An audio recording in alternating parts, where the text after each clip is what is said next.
So again, welcome everyone to a Wednesday night Q&A with Assabet Co-op Market General Manager Sam McCormick. I'm Lauren Bell. I'm Director of Outreach and Communications for the co-op. We see a lot of new faces on here tonight, which is awesome, and a lot of founding owners, you know, from before this recent week. We've had a ton of owners join in the last few months, which is fantastic to have that kind of momentum in the middle of winter. It's really exciting. And of course, that's because we're opening our community-owned grocery store this year. And it's been a long haul. But for those who are not owners yet and are just wanting a little information tonight, quick rundown. We are the Assabet Co-op Market. We are an initiative to open a full-service community-owned grocery store that prioritizes local farms and local food producers. So everything from bakers to drink makers, sauce makers, eggs, all the rest, every department you'd expect in a typical grocery store. The only difference is, number one, that we prioritize local producers, and number two, that we are owned by you guys now. Almost, I check the numbers here, I think we're at 1,896, almost 1,900 owners from across 40 communities. I'm just going to let Leslie in. And it's true grassroots that we've been able to do this. We now have our site secured in Maynard. The lease is signed. We have completed our $2 million capital campaign, and we are now in the middle of project permitting with the town of Maynard, and we can talk a little bit about that tonight. And then we would begin construction, and man, it's going to be an exciting roll up to opening day this year. So thanks in large part to all of our owners. You don't have to be an owner to shop at the co-op. Everyone is welcome, whether you join or not. Our owners each purchase a one-time $200 share in the store. That's payable in $25 installments, which makes it a lot easier for those of us on a budget. And you get great benefits for being a co-op owner. All of those benefits you can find on our website, and of course, you can easily become an owner on our website.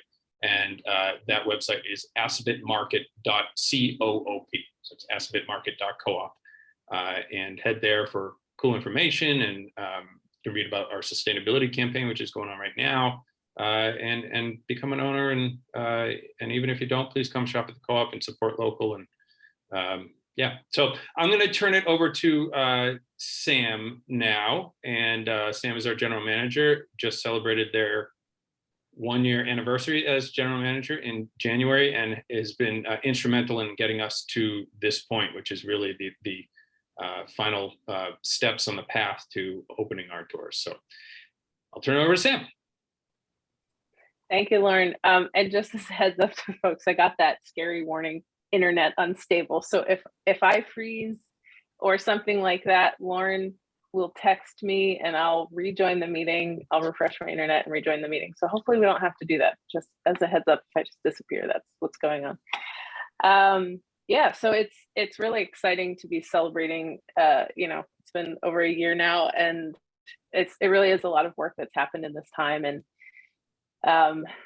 I like the phrase "a few more steps to go."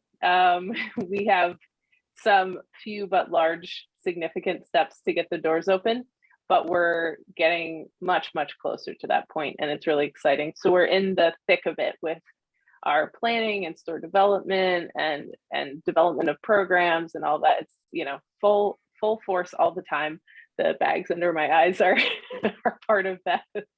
But I'm just going to run through a few things this evening. I want to keep this open and conversational, so you don't have to hold questions till the end. Let's, you know, feel free, if you have a question about the topic that we're talking about, feel free to just, you know, raise your hand, unmute yourself. I welcome that. So first, I just want to bring up the board update for this month. The board is currently seeking more board members, and they had a couple of info sessions over the last week, and we're really, you know, looking for folks who've got energy for this phase. It is still a lot of work for the board, and I think folks are being really upfront about that time commitment. We're also looking for folks who reflect the diversity of our community, and that's something that the board has said in their statement, and it's something that we all cohesively agree on from the co-op leadership at all levels. And so if folks are interested, we have on our website, are you dropping that in, Lauren? Great. So Lauren's going to drop a link into the chat. We have a board interest form. So if you want to look through the commitment, there's information on what the commitment looks like as a board member, and a packet that you could fill out if you're interested in board service, and all the information about how to connect with the board. You can also ask questions of the board. Their email is board@assabetmarket.coop.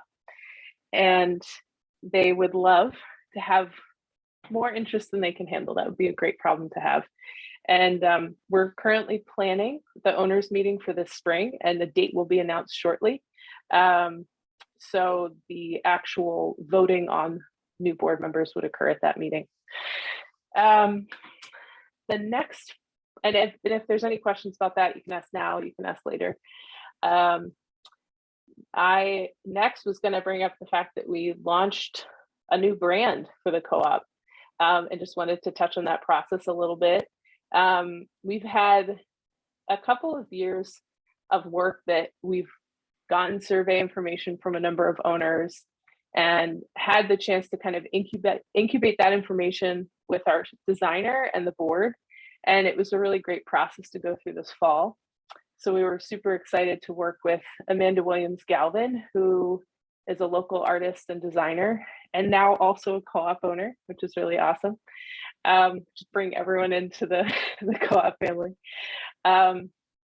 And it was just really great to work through that process and to be able to have that in place in advance of having the physical location built, because that, we have to have folks recognize that shift in brand. We've changed our colors, we've changed a number of things. So we're excited for that launch, and we welcome any feedback that folks have on that. But I just wanted to lift up the whole team that worked on that with us. It was a lot of work, but it was a lot of fun at the same time. And much appreciation to our board, who slogged through about 4 meetings with me to get us to that point. So just wanted to share that. And the last main thing that I wanted to talk about, so we are on a recorded call, so I'm not going to give a bunch of visuals, but update on the site. So we had our first planning board meeting, and that went really well. And we had a lot of feedback from the town engineer that we were still processing when we had that meeting. So there was no intention to try to wrap everything up in one session. We did know that we'd have to come back to a second one. So we've had productive conversation. We resubmitted updated plans and comments on all of the stuff from the town engineers. So the goal is still to have a meeting on February 22nd. However, if that were to change and we shifted to the first meeting in March, that's not a bad thing. That might just mean that we have a few more questions from the town engineer that our engineer is answering. And it's much better to answer all those questions before we go back to a second meeting. So that is the goal with that. And in the meantime, we are working on, some of our big orders, and internally we're working on finalizing our equipment plan and getting some of those big orders started. With COVID right now, the timelines are still crazy. So working through a lot of different variables with that. But we do have a great team, and we're working with our own store designer. We also work with an architecture firm that's local. We're working with a local GC. And then we also have the support of the National Co-op Grocers. And again, that's an organization that we became a member co-op of. And that not only provides us with future benefits when we open the store, right? Lower prices on the shelf, they also provide a lot of store development support. And that's what they're doing right now. So I meet with their store development team. They critique and help evaluate our plans. They'll help with our programming. They're really a great infrastructure piece at a time when it's extremely hard to hire a project manager. I get a whole project team. So I'm really loving that support with them coming in and joining the effort. And they'll stick with us till opening, throughout that store development period. So it's great to have support both on the local level and the national level. I think it brings a level of expertise and knowledge of the building scene here in the Boston area, and then also the best practices of co-op grocers across the country. So that joint approach it relieves my stress, it lowers my blood pressure, that's for sure. So I don't think gonna actually share the plans tonight, just because we are on a recorded call. Maybe if we end the recording, I could show it afterwards. They just haven't been released to the public yet. So the plans that we initially submitted are public access, right, through board docs. This plan set has not yet been added. So I just don't want to put something out there that might change again before the planning board meeting. So if we stop the recording, maybe I'll share a little preview. But I'm happy to answer questions if there's anything. There were a ton of folks on the call, on the planning board call. I've had the opportunity to talk with a couple of owners one-on-one, which I love to do, and talk about some of the changes that we're making on the site. And if there's anything that folks had questions about that came up during any of the meetings that we've had publicly, I'd love to answer any of those if you have thoughts, questions, queries of any kind. And if everyone's just holding stuff to the end, my last piece is just to lift up our campaign that we have going on right now. And Lauren is actively doing a lot of that work. So I'm going to hand the mic over to him briefly to talk about our sustainability campaign and what we're doing with that this winter and spring. Sure. Thanks, Sam. And just, do you want to touch, well, you know what, maybe it makes sense that we address the ADA question when we absolutely plans or whatever. Do you want to do that now or? Oh no, I'm happy to. So thank you for asking that, Dan. So the owners and I have come to agreement on changes, and we are suggesting to the town that we have additional ADA space next to the co-op entrance. So the owners are in alignment with us on that, and we'll have to see if the town agrees with that. But at the moment, we have moved one of the 5 over. So now we have 2 by the entrance, 1 in the middle. It's kind of, now it's a bit more spread out across the front of the plaza. So we were able to find compromise in that, and I really appreciate the owners for working through that with us. Yeah. When you say owners, you mean the building owners, not the co-op owners. Yes, correct. Thank you for that. So yes, the Kaufman Development Group, who are the landlords and owners of the property. Yes, they're the folks that I have the conversations with them and the engineers about the site work. So those are the owners, yes, that I was referring to. So just so I don't see any questions right now, and there's plenty of time to address more questions. I just did want to touch on, a couple of things. So first of all, I just wanted to mention, Sam brought up NCG, the National Cooperative Grocers Network, and our membership in it. And we are the only, some of you already know this, we are the only startup co-op on the East Coast for 2021 to be accepted by NCG. It is a big deal, not just as an honor, but the impact is a big deal. Right now for Sam on the operational side of things, the support is invaluable. But once we're open, a big piece of our mission, as you all know, is to increase access to local healthy food for all, regardless of income.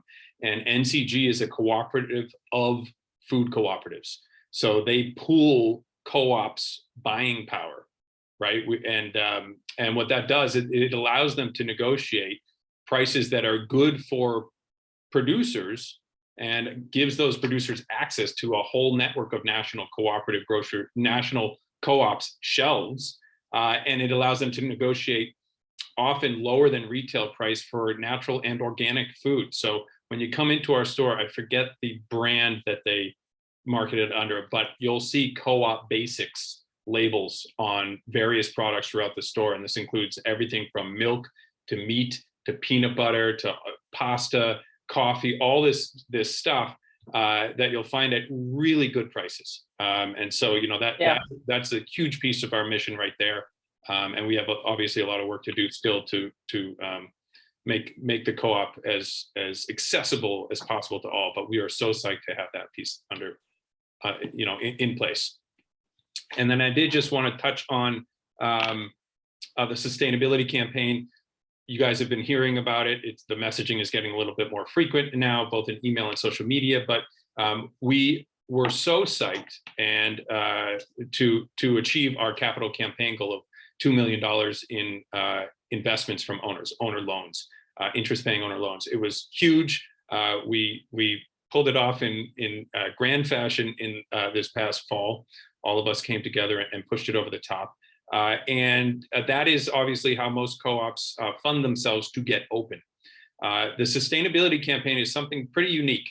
The reality is that while almost all co-ops share our values-driven mission and goals around sustainability, it takes most startups at least 10 years to achieve the kind of sustainability goals that we've set for ourselves. So everything from making sure the store is as sustainably eco-friendly inside and out as possible, making sure that we have robust, healthy food access programs for low-income residents, and making sure that we can expand very quickly our support for local and BIPOC farmers and producers. And so, as you all know, when it comes to climate change or food security or struggling local farmers, these are crises that can't wait.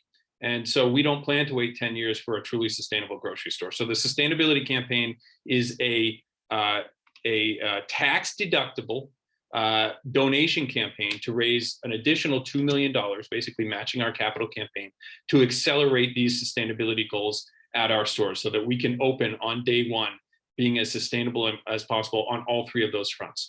This campaign is only open to Massachusetts residents. It's why we're not, fanning it far and wide across the country. And we believe we can do this. We have already raised more than $300,000 toward our $2 million goal. And if you're interested in taking part in this does not need to be owners. So this is not aimed at, we are not trying to squeeze owners for everything. You guys really have stepped up and fulfilled that P3, principle number 3, member economic participation last fall and the fall before. So that was huge. But if this is in your wheelhouse, if these values are something that aligns with you and it makes good sense for your tax purposes and where you want to make donations in the coming year, you can reach out to us. You can email donate@assabetmarket.coop, and I'll put that in the chat there too. And then also you can go to our website. We now have a donate little tab in the navigation bar, and I'll put that in the chat too. But lots of ways to get in touch with us around that, and Sam is happy to do one-on-one chats with folks who are interested. But that was longer than I planned to talk, so we're gonna get back to questions here if that's okay. Yeah, and I just a couple final notes on the sustainability work. We have had the opportunity to find partnership with an additional 501c3 organization that is a cooperative in Massachusetts. So we've found both a co-op and a local option for processing those, and they've been really happy to work with us to get that set up for the new year. So the timing has worked out really well, and I just wanted to lift that up. They're called the Cooperative Development Institute, and we're excited to have that new partnership. And the other two things, the sustainability work is, like Lauren said, for everyone. And we are also able to work with businesses and suppliers. We can do in-kind donations and things like that. So it's, there's kind of creative ways that this campaign could, I'm going to be calling all of our equipment suppliers and going, so talk to me about what you normally donate, right? Could we get a donated oven? Could we get right? So there are other creative ways. And I think it's important to think of, like Lauren said, we so much appreciate the owner's contribution in the investment campaign. So this is not, as I would say, this is not blood from a stone, right? We're not asking folks to give till it hurts with this campaign. But it is an opportunity for folks who, for any variety of reasons, investment wasn't the right option. There is another vehicle for owners who didn't feel they could contribute with an investment. So that's why we're giving, we're sharing that opportunity with owners, and it's also being extended further out to the general public as well. So that is all from me. on that front. I'd love to open it up for questions, comments, and I think I see two things. I see a comment and then I see a hand raised. I would also love to see a coming soon banner on the building. I would say look out for that once we're through all of our public boards. That is the point at which I think we could look for a banner on the building. So I'm very excited for the point where we can hang a nice banner on the building and kind of highlight that and have it start to stick in folks' brains that that's where the future co-op grocery store is going to be. Yeah, I'm with you, Harry. I drive by it often. There's no good reason to drive by the site now. There's nothing exciting. I know the sign's not up, but I keep driving by and picturing or wishing that I see something there, like see the bricks being pulled out to put in plate glass, and but yeah, it's going to be pretty exciting when we see a coming soon sign. Yeah, absolutely. And Steve, it looks like you have your hand up there. Yes, I do. I have a question concerning the one-way area. Yes. Suppose it's 2024 and I'm a new customer. I've never shopped there at the co-op before. And I come in, the regular entrance right at the co-op, which is on the left of the figure that you usually show. And I back into a parking spot. When I'm ready to, then I go shopping. When I'm ready to leave the store, I'm facing the entrance, which is closer to the center of Maynard. Right? And so I'm facing the direction that's the wrong way on the one-way area. Will there be signs in that area to indicate that I shouldn't go out the same way I came in? That's a great question. I appreciate you bringing it up, Steve. We're going to be so over the top with our striping and signage. So when I was just looking at the plans with the site owners today, the Kaufmans, and we were just reviewing some details. And there's so much that looks like it's happening in front, and it's all striping, like is in the painting. We call it striping, the painting that goes on the parking lot. And there's a big do not enter line written on the parking lot. And then there are signs that say one way, do not enter, like don't exit this way. So we have signs on the inside, we have signs on the outside, we have signs on the other end of the parking lot. And we will happily remind folks of that as well when they're shopping, just to make sure folks head out the correct direction. So thanks for bringing that up. Sam, just so we don't miss Ellen's question, she asked what people are working on the store design equipment and all. Wait, I'm sorry, I missed, what was that? Ellen asked what people are working on the store design equipment and all that. Yes, I'm sorry, I missed that. Thank you for asking, Ellen. We have a whole host of people, if you want to be, if I'm being honest. So the actual people internally are myself, our store designer, Jenna Soberg. She used to work for UNFI. She used to work for a large design firm, and she does her own consulting work now.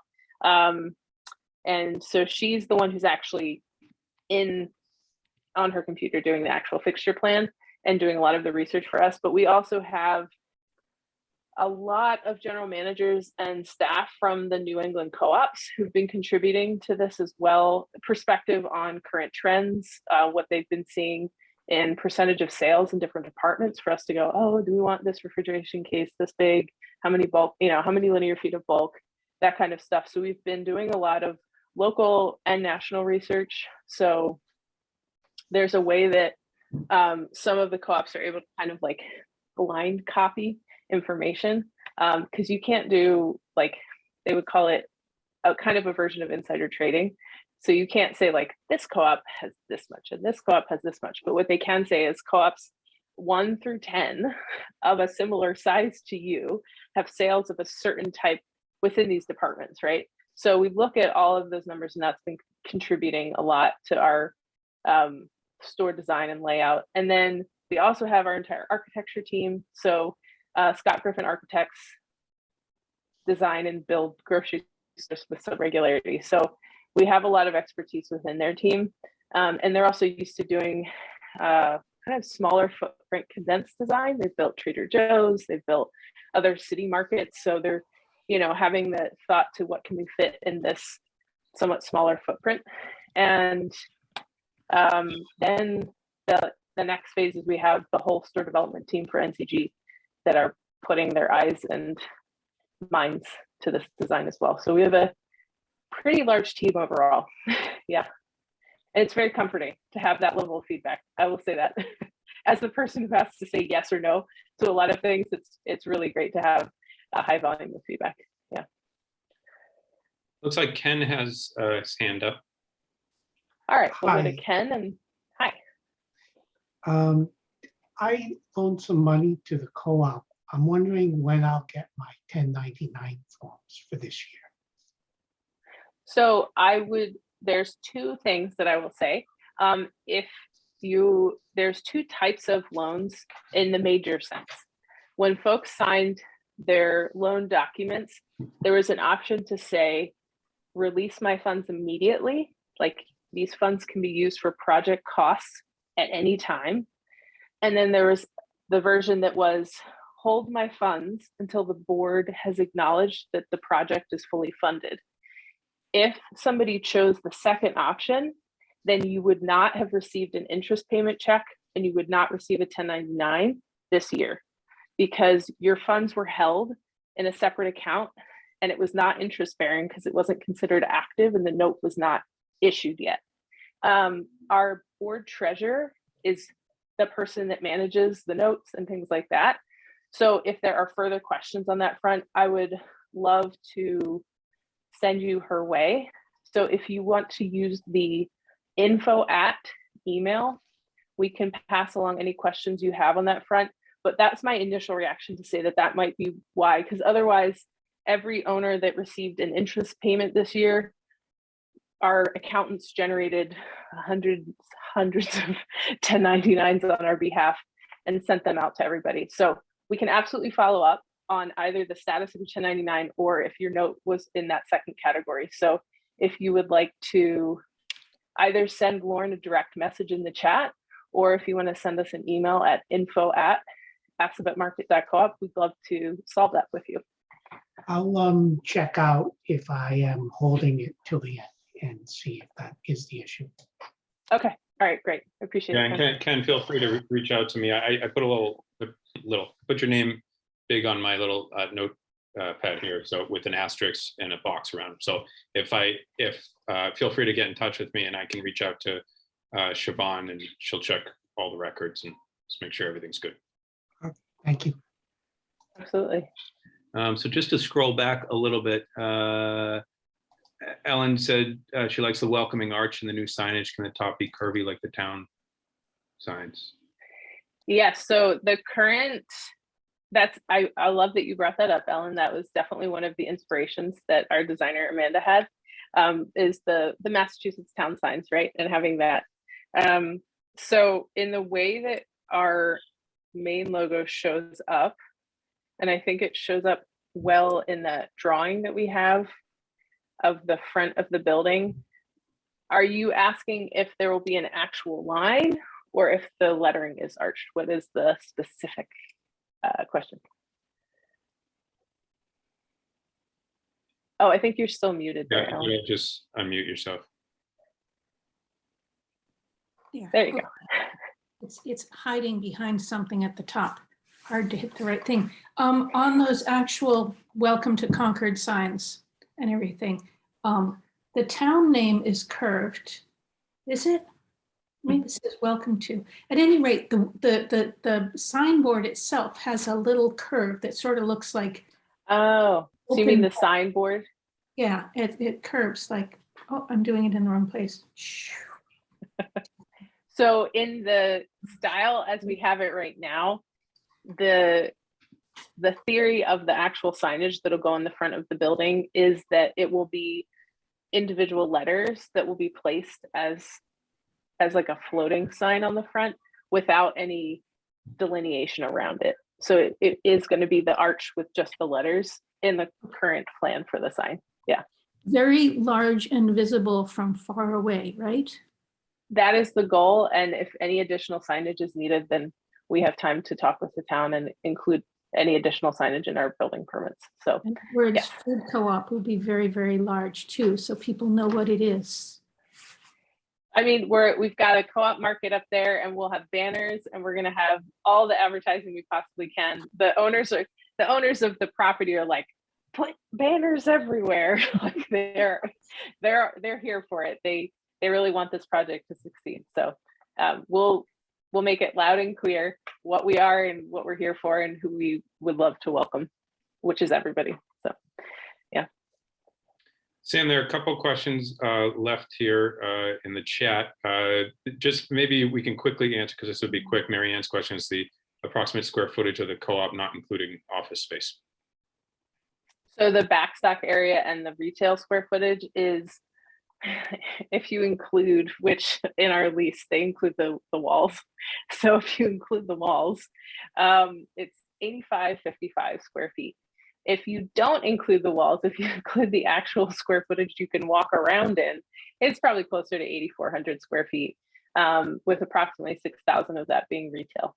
So looking at around 6,000 square feet of retail and around 2,400 of kitchens, backstock, and storage and prep spaces. Yeah. And hopefully our nice additional outdoor deck space. Oh, that doesn't include that. Right. Because we aren't allowed in our calculation for retail square footage to include our outdoor cafe. So that's just bonus space. It's it's just going to be hopefully a great outdoor space for community. Harry has a question about whether we've been in communication with the Powder Mill Road Corridor Planning Group. Sounds like the store would have a lot to offer to their goals. We have, in the sense that of that planning group, town officials from Maynard are part of that group. So we've been interacting with it from the Maynard side. As our project moves forward, as we're submitting building permits and we're looking towards construction, that's the point where I'd love to meet with the whole team. But at this point, we've been mostly interacting with the Maynard portion of that planning group. But we have the entire time been talking with them about the alignment of our goals and looking through. I mean, I've gone through and read the materials and been like, all right, so we check off all of these things under this category and all these things under this. And I've been trying to highlight that as we go to these different boards, because it's really important to say, like, without trying for extra programming, the co-op in its core mission meets goals of the Powder Mill development work, of Maynard development work, that we're in alignment with so much of this, kind of just at our core.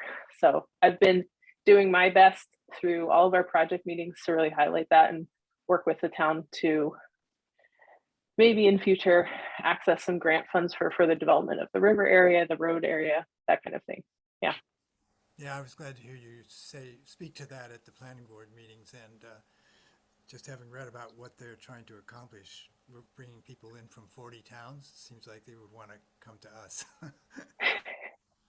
Yeah, and it's funny though, because we live, I think within this cooperative space, we live in a wonderful bubble of our own making in the best possible way, right?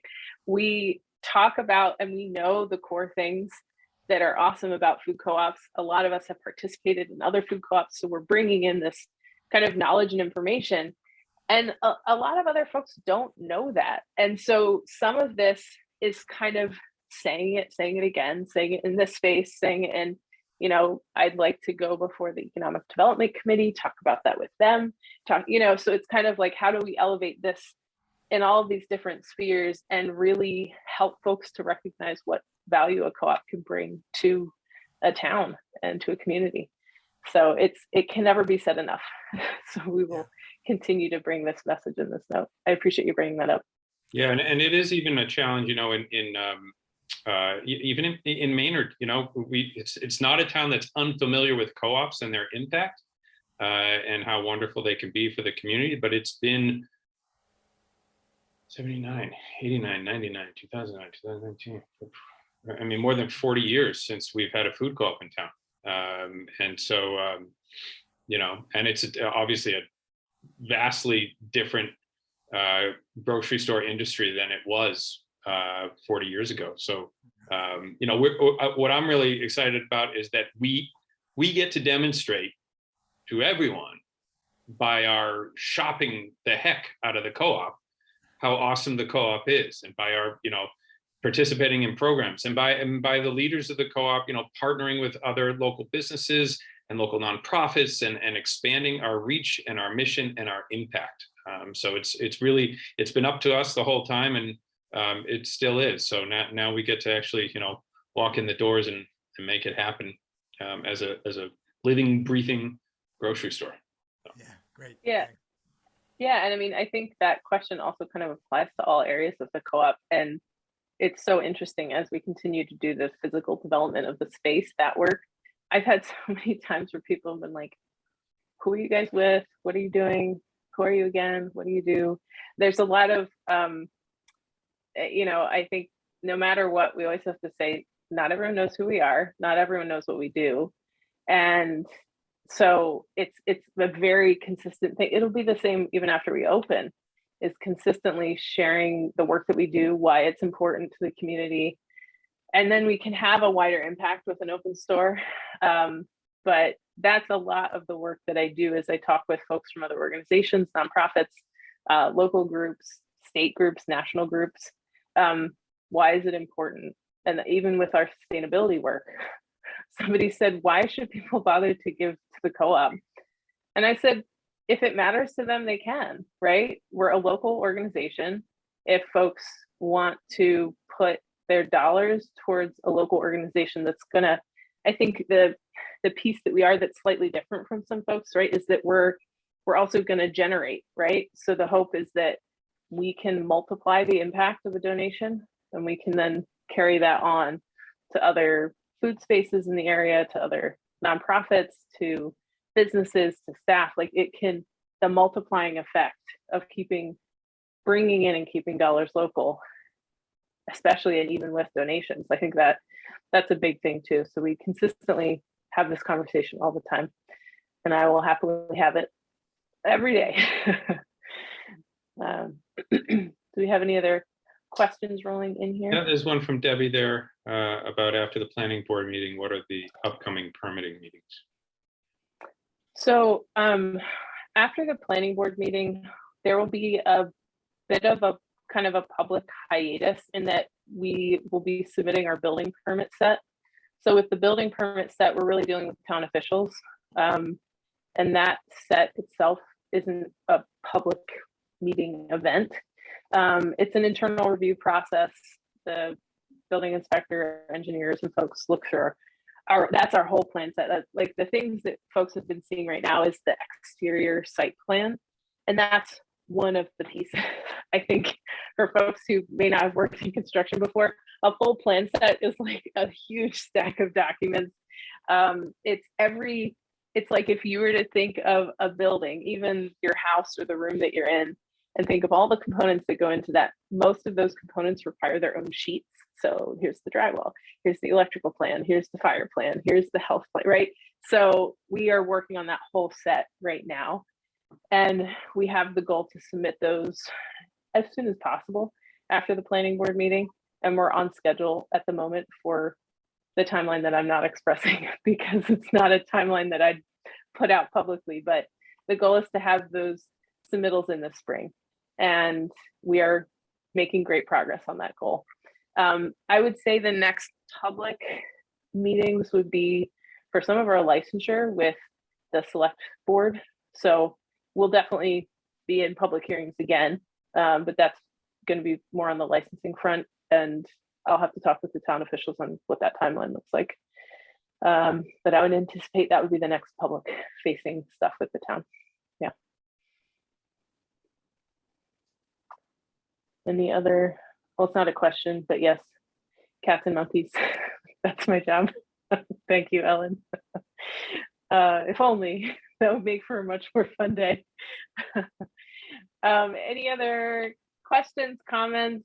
Folks can feel free to unmute themselves if you want to chat, or if there's anything of interest that came up.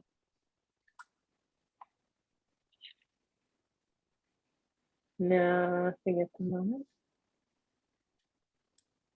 Well, if folks are mulling on questions. Oh, Sam, Leslie? Oh, I see two. I see Leslie and then I see Carlton. Yes. Just to whet our appetites, can you give some examples other than, like, I assume that you're planning on putting solar panels on the roof if you can. What other sorts of sustainable things are you going after that you would like donations for? So some of it is immediate impact and some of it's longer term impact. So that's one of the things that I often talk about when we're having conversations about this. So solar panels are actually a longer term impact piece because we are dealing with an older building. So before you can put solar on the building, you have to replace the roof. The roof doesn't need to be replaced, and we're being recorded. So I'm saying this is generally speaking for at least another couple of years, right? So the owners and we continue to have this conversation, like, is solar possible? This isn't our building, so I don't get just to say, put solar on the roof. So some of this is like part of the teamwork of working with the landlord and talking with them about when could we phase this in? So what can we do now? And that is prepare the interior of the space to be electric, right? So working on having an all electric kitchen versus a gas kitchen, and things like that, and having all of our refrigeration, we call it plug and play. So that means that the units have condensers on the unit in the building and you plug them in and they run. They don't have to be piped into a rooftop unit. So we're looking at, like, what's within our control within a leased space in this moment. How can we work towards plugging into solar and having that connection point when it's available? So that's the main way that I've been approaching it from, like, a very practical project perspective. Is like, what's now, what's in a few months, what's in a few years. And that's what we're working towards. Some of the other pieces that are in the more of the theory end. So right now we've talked with the Conservation Commission and Planning Board about rain barrels and things like that. If we had more funds, there might be more like water retention work that we could do. It's not currently built into the project, but with additional funds, we could do additional stormwater infrastructure work and things like that. So it's, some of these things are what is in the current plan and how can the plan change if more funds come in. Can we put in EV charging stations for electric cars?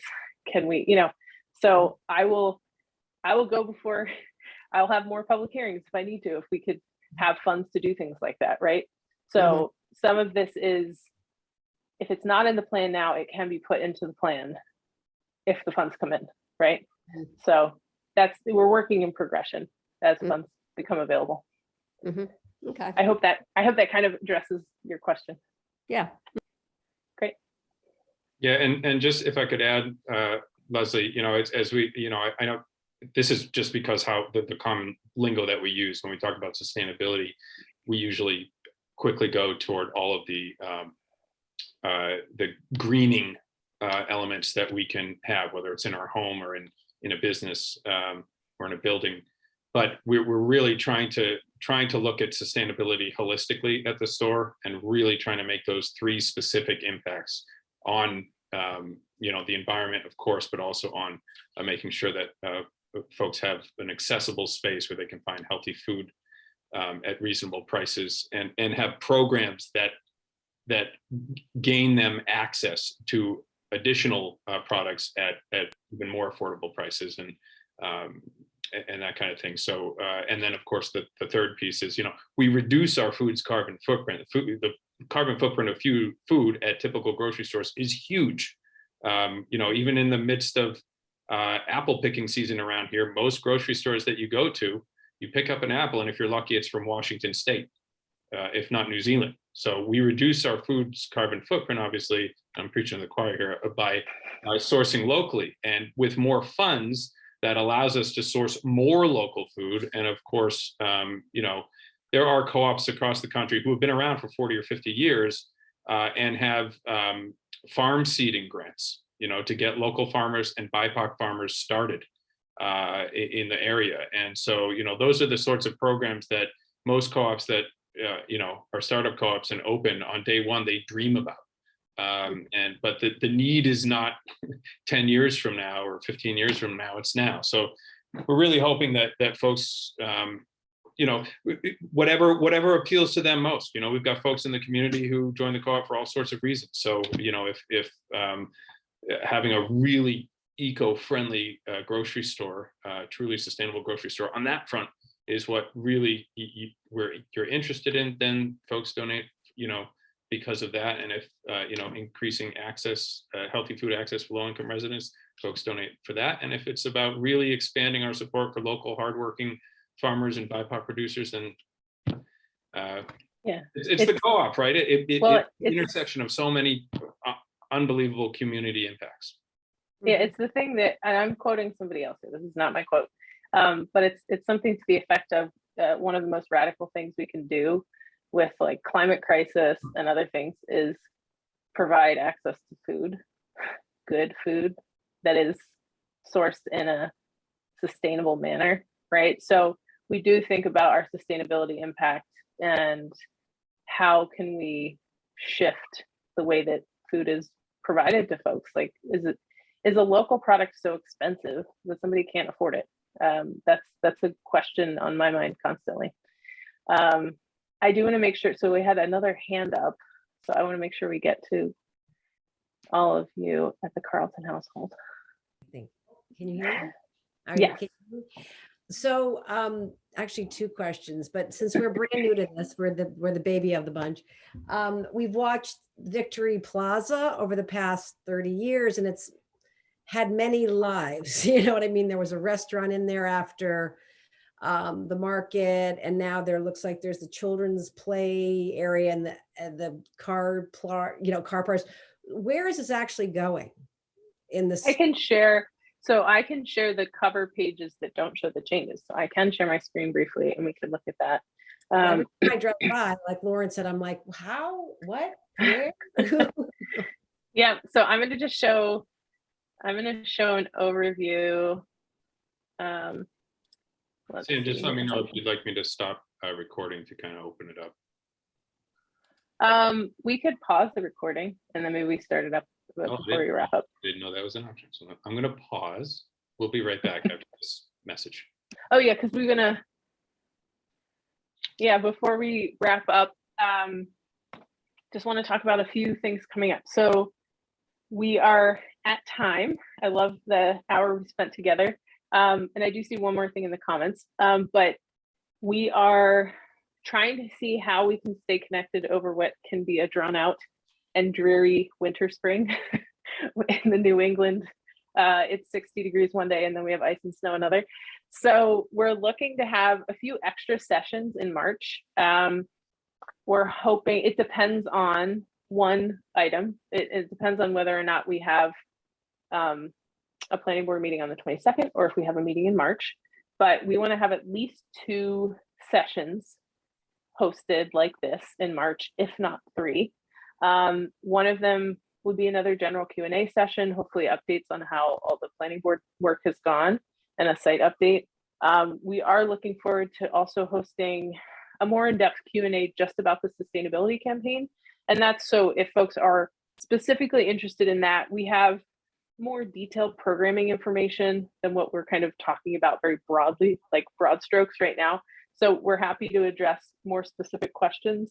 And then, I don't know, if this was normal, not COVID times, we'd be having more events in person and we'd be able to spend some time and have a cup of tea or a glass of wine and just have an evening out as community. And I feel like I've really been missing that. So we want to try to have a virtual version of that, which would have no agenda, show up with a glass of whatever warms your heart and just spend some time, get to know each other as co-op community and owners. And that one I'm really looking forward to. So that's the goal for March, is to have a few extra sessions, offer opportunities kind of different days and times as well. And then looking forward to hopefully May, we could have some in-person events again, we'll be posting a date for the owners meeting, and we're hopeful that we could have a few other in-person events as we go spring, summer, fall, and look towards somewhere in this year, our opening date when we'll be in person at the store. And I will continue to be vague about that until I can be less vague. And that is how it goes. That is the good project management that we'll continue to do until we're pretty close to our opening date. Do we have any other questions that have rolled in, Lauren? Not that I can see, no. All right, well, I've really appreciated everyone here. Thank you for the questions, the comments, thoughts. It's wonderful to see the familiar faces, the new faces, and really looking forward to the next opportunity where we get to connect. And I hope you all have a wonderful evening and a good rest of your week. Great. Good night, everyone. Good night, everybody. Good night. Good night.